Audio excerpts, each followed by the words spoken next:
John, I'm feeling the need to perhaps get back into intro music. Charles was very big on intro music, and I haven't done it for a while. How are you, John? I am well. I love intro music. I mean, you know I me. I know, got intro music on all my videos. I I mean, you know. you say the And word, also, I'll press a button, and we'll get a copyright strike in seconds. So exactly, yeah, that's yeah, the yeah, problem. And I don't, exactly. unfortunately, anticipate You know any what phone though? I calls. know this guy who makes beats. I know this guy Oh, who makes yes. beats. How is So Shepard? maybe, I was going to say, I don't anticipate any phone calls from Dr. Fauci tonight. I'm not sure. It's all just a right, feeling I have. I usually yeah. know when he's going to call. What about that? What about that lawyer professor from Harvard that can't stay off your show? Might he make a Oh, surprise Dershowitz? appearance? Well, you never know. I Well, mean, how many times has he been on the show now? Two times, three times? I mean, he can't seem to stay off the show. he He's was been on on at least live twice, twice, and once right? that I had a phone call with him that I recorded and then played later as another Well, segment. But and then, and and you met him. You met him down on the steps of the courthouse oh, that's once, right? Didn't true. you? That's Right? 3 times. You're right. Yeah. Because he interacted with you that first time down on the steps of the courthouse. It wasn't just you yelling questions Absolutely. at him. He was interacting with you. And I So think the other reporters were intrigued by the questions because one of them even stopped me after the thing and asked me who I was with and et cetera. yeah. But the other thing is, Dershowitz, I don't know if people caught this. I had a phone call with him maybe last week that I put on Twitter because it was real short. So if people Mhm. aren't following me on Twitter, at CS The Truth, it's a great way to stay in touch. And when the channels get nuked, I'll publish over here about where they are. Oh, yeah. I don't know if people got to see this morning's episode of David Hawkins' Discovery CSI, but we were talking about this Avril Haines. Do you know who she is, John? I think she's the DNI, right? She's the Exactly. yeah. But she's endorsed by John Podesta when she got appointed just a year ago. And I'm saying, what could be more toxic than an endorsement from one of Washington, D.C.'s most notorious scumbags? Oh, yeah, the Super Mario Brothers might be going to jail. We could talk about that later. But people can scroll through this Twitter feed, and somewhere in here you will see a brief phone call with Alan Dershowitz about how they blocked Biden's vaccine mandates. He's still convinced he was right, Dershowitz. Well, it depends on in which setting was he right, because he's played both sides of the street, right? So we have him saying one thing, and then we have him saying something else, and that's why I made that jump the shark video, That is because such you a good you can't video. you can't you can't take both sides of the argument, Alan. Not in the same case, right? If you want to argue one side of the argument in one case and the other side in the other, that's different. But this is the Now, same wait a minute. scenario, Alan. Yeah. You've just raised an amazingly intriguing point.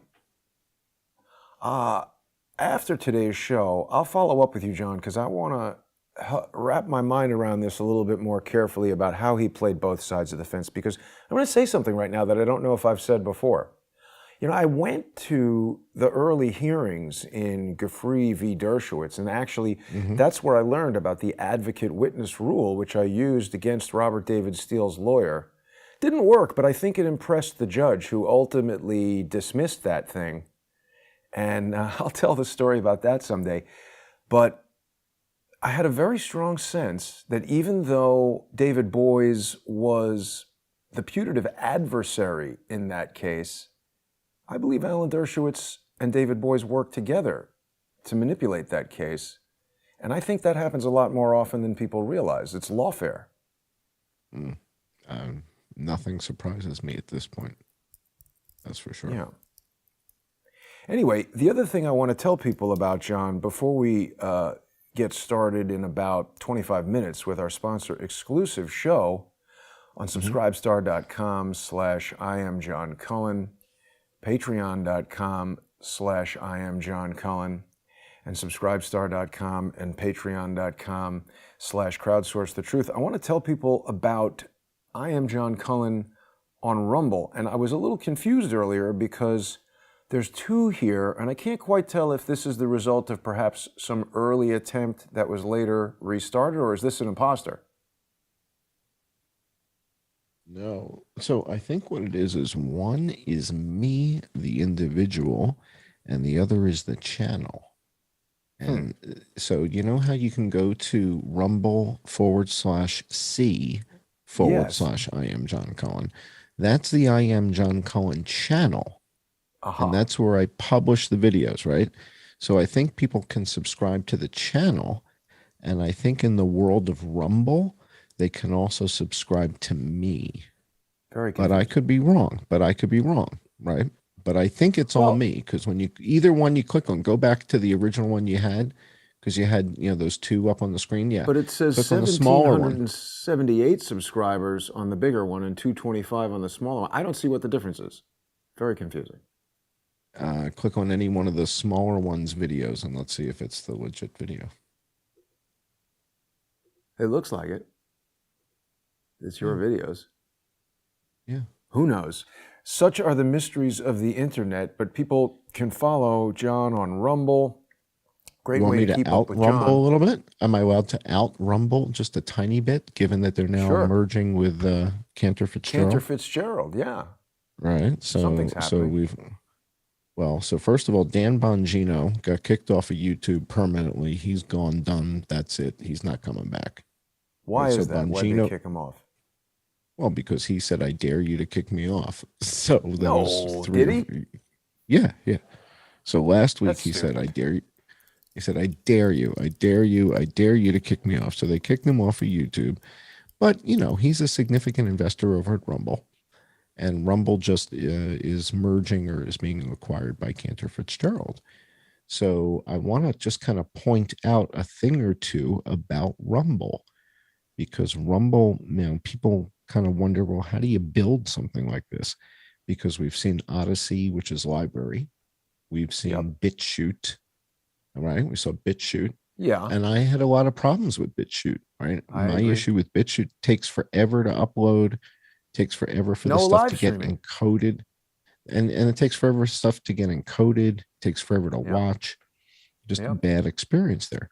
So when Doesn't you work that see well. Rumble and how stuff kind of works okay on Rumble, one of the questions is, well, what's running underneath Rumble? And oftentimes, if you look in the URL, you can kind of get a hint as to what's going on behind the scenes. So if you open up a window to Rumble, your videos, my videos, anybody's video on Rumble doesn't really matter. There you go, Jimmy Well, Dore. no, not Go Jimmy to Dore. Jimmy. Let's use the one that we're on right now. Jimmy Dore Okay. is funny, but I think he's kind of simplistic in his thinking about politics. He misses a lot of stuff. Okay, here's the simulcast, which people can watch simulcasts of all our shows on rumble.com/user/CS the truth. And here's the URL. And because it's a live stream, it's a different type of URL. I think you need to go Ah, to a historic video because it's a okay. stream, so it's different. Okay, earlier Yeah. today, David Perfect. Hawkins spoke All about right. Now, Avril right now, Haines. perfect. And I was watching the opening of that show, and it's fascinating. Yep. Can you zoom in now on the URL? Let's take a closer look at that and see what it Well, looks you like. can't zoom in on this part of the screen, but it says rumble.com/VTH3W5 is Avril Haines, Joe Biden's long con MK Ultra handler with Okay. David Hawkins.html. All right. Many of the videos that I see, there's a VK in the URL. And Huh. VK It's Russian. is the like the Russian Facebook. And Yes. VK has its own video server. Yes. And Works you well. could, in fact, it appears to me from much of what I've seen about Rumble that it's Wow. built on top of the VK That's engine amazing. I'm on using VK their with Crowdsource the Truth. yeah. So the VK platform has a series of APIs. And if you're a developer company, you can go to the VK crew, wherever they're headquartered, and say, Russia. hey, we want to build a front end to offer videos in particular, and we want to use your stuff. And they'll say, okay, you pay us 100,000 a year, you can use our stuff. Mm. It's a something good like deal, that. 100,000 a year, because Well, yeah, I'm video, using that as a it's got to straw be a man. lot more. In other words, you pay us a certain amount of money a year, and they get to use it. So that's what it appears to me is going on behind the scenes. So Huh. it's not like Rumble has their own proprietary technology. Maybe they do now. Maybe they've been working on it. I don't get to go to the stockholder meetings. So, all right, we got a big show tonight. We got a lot of material, a lot of interesting stuff. Tonight's show, both before and after we go. Did you talk about Patreon and Subscribestar and all that stuff for people to Sure, but I love understand that they can talking go? about it. Tell people that Well, I they want can them to watch know and what they're going to subscribe. hear. Yeah, yeah. Let's But do go it. ahead, tell them where we're going, because we're Well, going to be there like in 20 minutes. yeah, less than 20 minutes on subscribestar.com/IamJohnCullen, patreon.com/IamJohnCullen, and subscribestar.com and patreon.com/crowdsource the truth. You know, Dan Bongino, he gets money from some corporate something or other to, there's a lot of things that Dan Bongino won't talk about, but here, John, the only sponsors are the viewers. So there's nobody coming along saying, hey, John, stop talking about X, Y, and Z or I'm cutting off the money. That is how sponsors control content. Did I tell you the story about a friend of mine who is a ad salesperson for some kind of pharmaceutical magazine or something? And we got into a conversation. He told me, oh, our advertising clients don't influence the editorial content at all.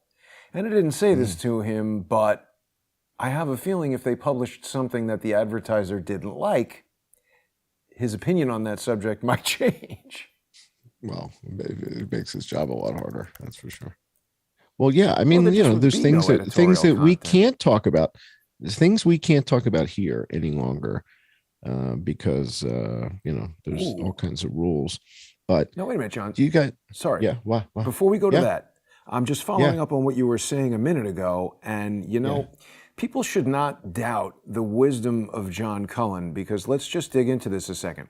So I've gone back to the vk.com website, which this is, and I just want people to take notice of the controls at the bottom of the video, the pause button, the timeline, the speaker, the full screen thing, the settings icon, all that stuff at the bottom. And then here's the same video.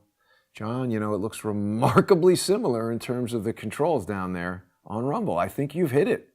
They are somehow using the streaming video engine of vk.com.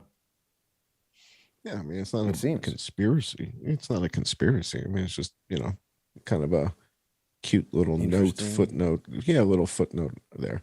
I wanted to make sure that, remember when we had our Christmas special? We had Kevin Sorbo, right? We had Kevin Hercules Sorbo came on the show. It was great. And we had all those last minute gifts. And one of the last minute gifts that sold out before midnight was the Dr. Fauci's barrel of monkey test subjects. Right. And this was this was Christmas Eve. So Christmas Eve, we were showing the barrel of monkeys test subjects, right? And this sold out before midnight, right? So this was a huge seller. I think we sold something like 46 million of these that night, which was just a huge impressive number. Yeah. Oh, we had like a whole warehouse emptied the warehouse. And since then, guess what happened, right? Didn't we have some monkey business in Pennsylvania? They escaped. Who escaped? The monkeys. Now, was this ominous foreboding that we were talking about this on Christmas Eve, and next thing you know, there's monkeys running around in Pennsylvania escaping, and doesn't it feel like you're living in a movie? The monkeys running around. That is literally the plot, not of the original Charlton Heston Planet of the Apes, but the one with, that guy. What is his name? Who's accused of all kinds of sexual stuff and gets covered in gold by that weirdo witch lady? James Franco was in a Planet of the Apes movie, and that was the plot, that the monkeys escaped, and then somehow that genetically modified monkey led to Planet of the Apes. But the woman who encountered the escaped lab monkey is, quote, not sick. Why quotes, I don't know. But by the way, if you are a person who needs a message that says, do not approach an escaped lab monkey, You're the same kind of person who those signs that say "Do not get off of a moving train" are written for. That's scary that people need that advice. Indeed. Indeed. Don't approach the lab monkeys, John. Please don't approach the monkeys. Now, our barrel of monkey test subjects is perfectly safe, right? Because it comes in a barrel. All right, we've got a big show. We've got cognitive biases, and we're going to ask tonight, last week we were looking at these biases and we were asking, can we use confirmation bias to our advantage?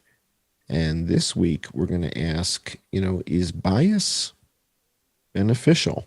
Because it's in the news. And we're going to take a look at some news stories where bias is sort of playing the lead role in the story.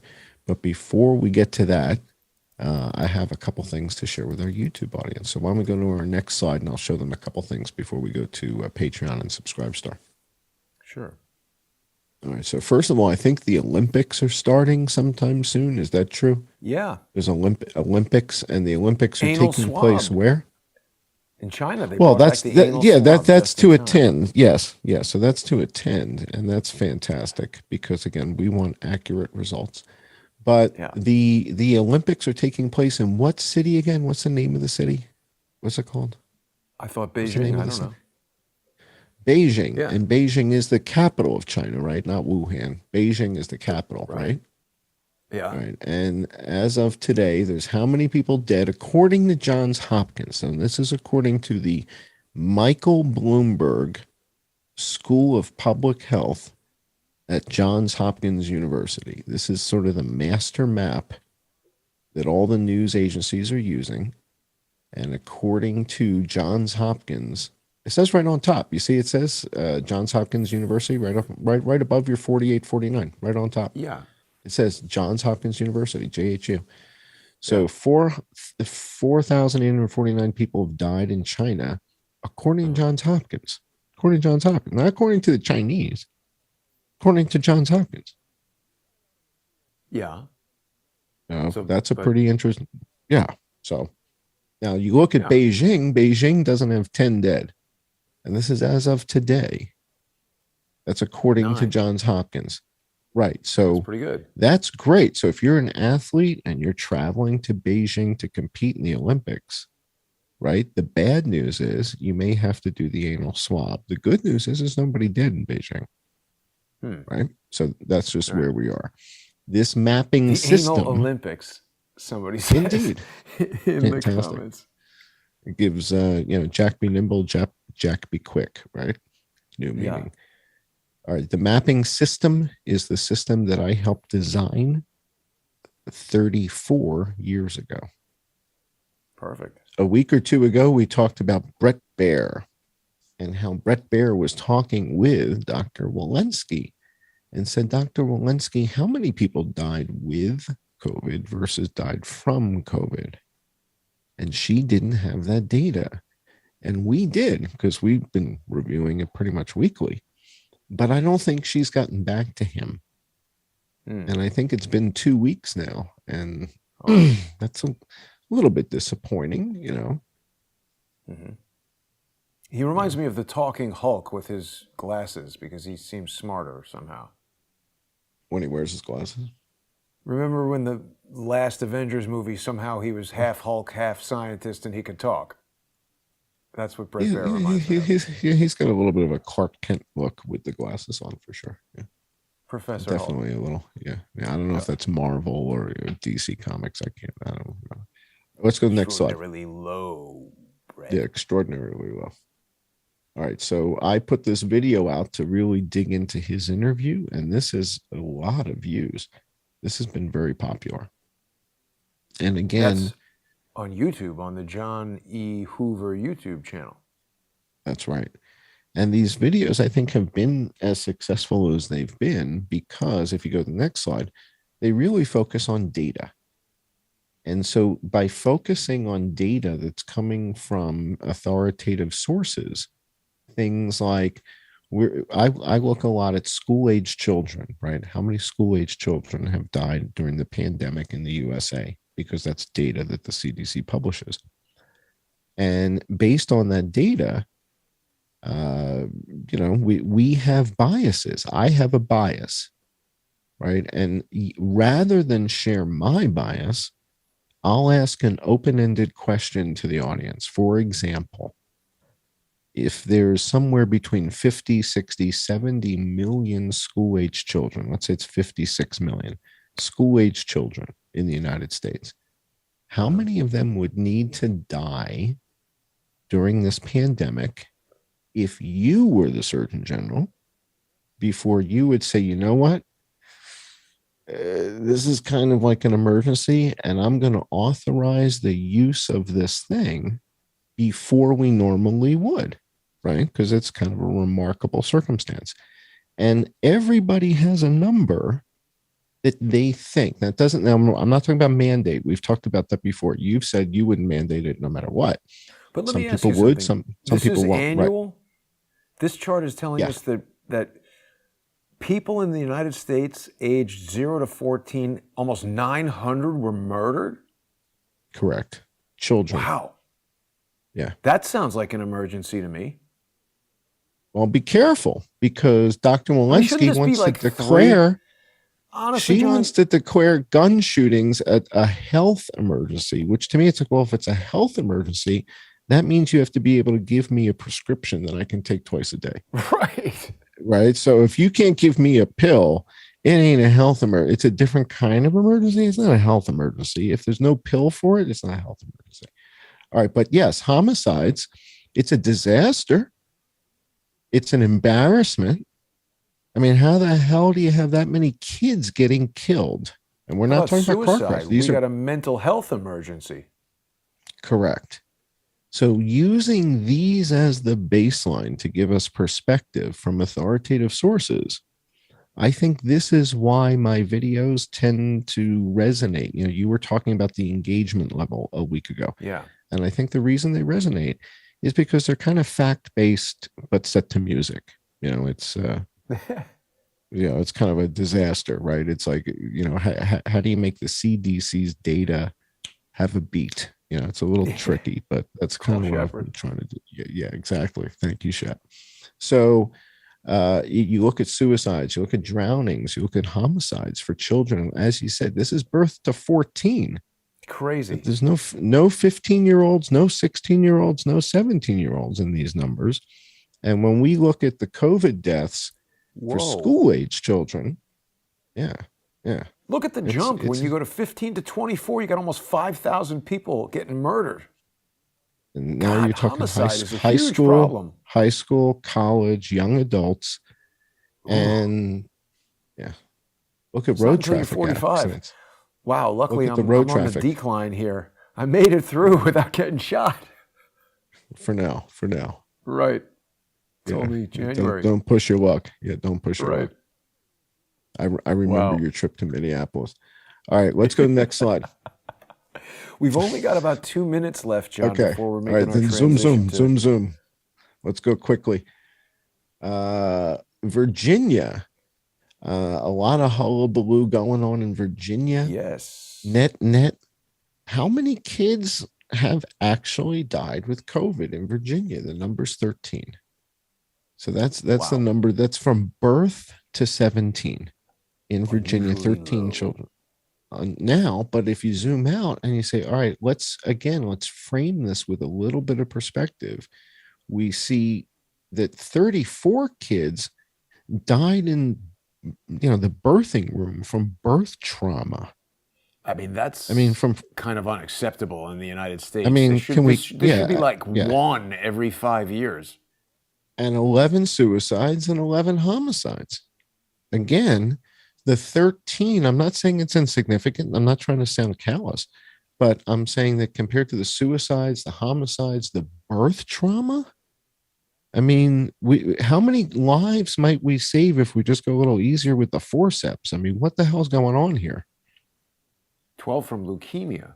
Have they done this type of, I'd be curious to know how much money has been spent on COVID response in the amount of time versus how much money has been spent on leukemia. I know 2 people who died from leukemia. I don't know anybody who died from COVID. Yeah. I worked for a guy who died. All right, let's go to another Well, we're next kind of slide. out Then of we got to wrap it time, up. John. Oh, what a shame. All right, we'll do I this just one wanted last to give one. a quick shout out. Yeah, I All just right, want to do give it. a quick shout out. We have had on this show, thanks to your good graces and your reputation primarily, some remarkable people. I mean, we were able to get Dr. Cyril Wecht, Dr. Judy Mikovits, Scott Jensen came. You were able to do an interview with him in person. I was able to do He's an interview super with nice. Dr. Scott Jensen. Awesome. And a brilliant doctor. I mean, the guy is a genius. But he's the kind of guy you meet and you realize I should be nicer. He's nice. Yeah. In fact, I was just corresponding with him this week. I just sent him something. So, we've had some really intelligent people. Dr. Cyril Wecht is a legend. Roger Schwelt is a legend in the making with MedCram. He has well over Tom a million Renz back in the subscribers. news. You've had Tom Renz back in the news. We're going to talk about him tonight. We're going to talk about Tom Renz. Tom Renz was introduced to me by Dr. Pam Popper, who you see on the slide. And Dr. Pam Popper, after coming on and seeing the data, says, "Oh my God, I got to introduce you to Tom Renz." And the three of us spent like 2 hours on the phone going through the data. And I continue to correspond with Tom Renz and Roger Schwelt and Scott Jensen, and continue to send them data. So we're going to dig into that tonight and look at these biases and see how is this impacting the news. And Dr. Judy. We can't forget Dr. Judy. Yeah, I mentioned Dr. Judy. Yeah, oh, you did? Absolutely. All right, sorry. Yeah. I wasn't paying attention because I'm watching the clock, and we are just about out of time right here, John. But people can catch us in less than 3 minutes on subscribestar.com/IamJohnCullen, patreon.com/IamJohnCullen, and subscribestar.com and patreon.com/crowdsource the truth. Today is a great day to join. Super interesting David Hawkins episode. If you missed it, people are already emailing me, minds blown, finding things about John Podesta, being buddies with this person. She's very dangerous, and we should be paying more attention to her. And if you join now, you're going to get access to this upcoming episode of John Cullen Investigates. Join us in 2.5 minutes.